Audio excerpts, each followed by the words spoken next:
We're on every day from 1 until 4 o'clock. After 4 o'clock, well, we've got it. We have a new schedule. I got to catch myself and correct myself, I guess, until I get used to this new announcement.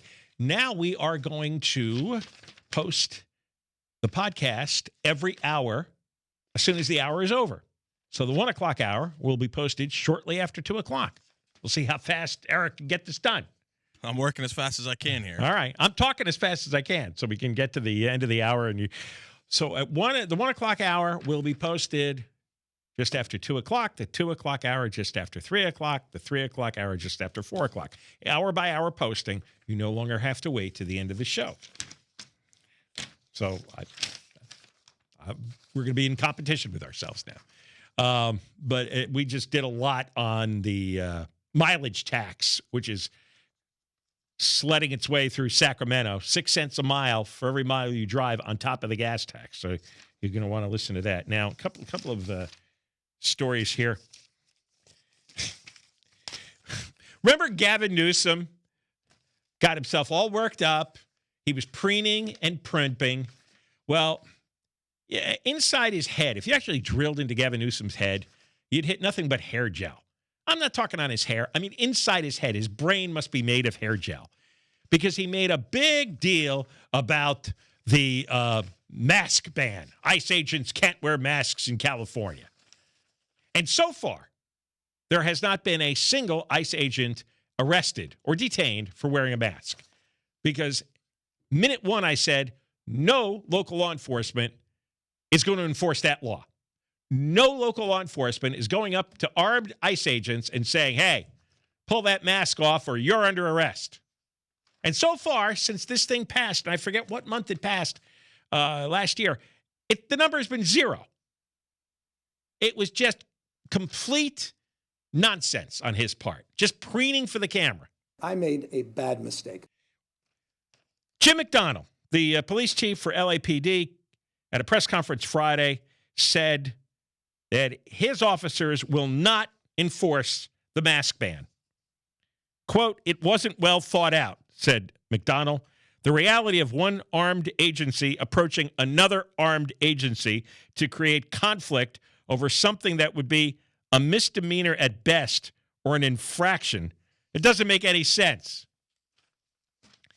Newsom had entitled this the No Secret Police Act. Remember this hysteria? He was going on national television, carrying on about the Nazis, the Gestapo, the secret police. It was all hysteria. It was all theater. It was all garbage. He knew this would never work in real life. But he wanted to position himself as the anti-Trump. A moron. So he signed the bill into law. It took effect on January 1st. And it's gone to court because the Department of Justice says the No Secret Police Act is unconstitutional.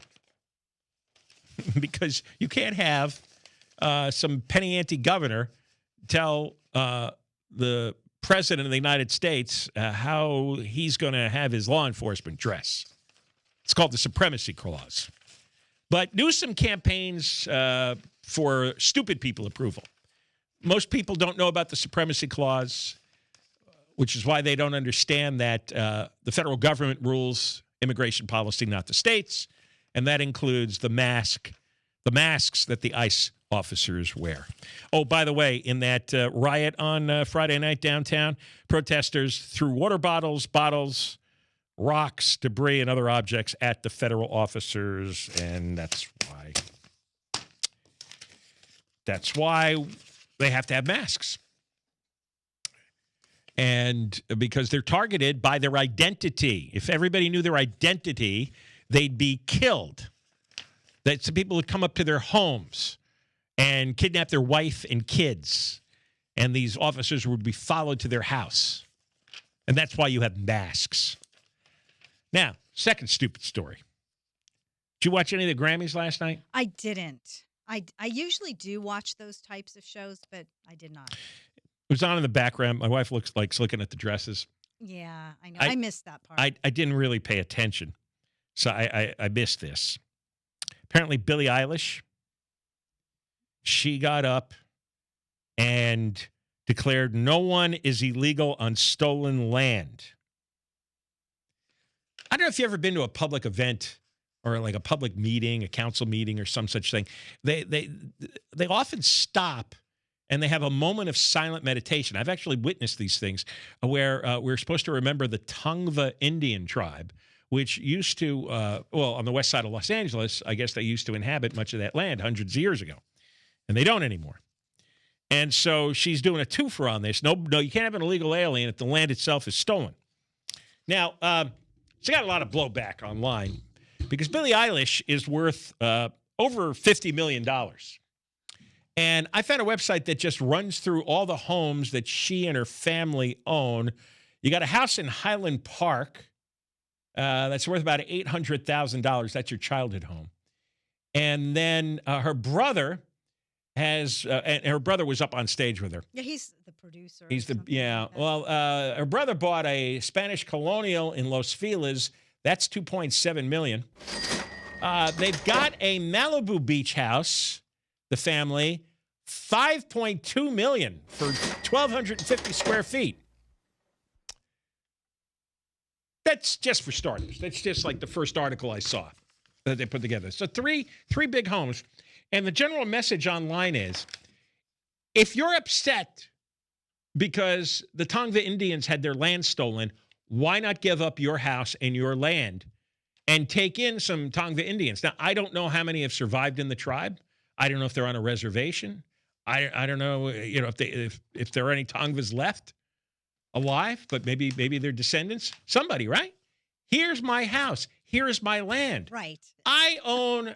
I mean, that was $5 million plus 2.7. 800. Yeah, about $9 million worth of homes Billie Eilish and her brother have.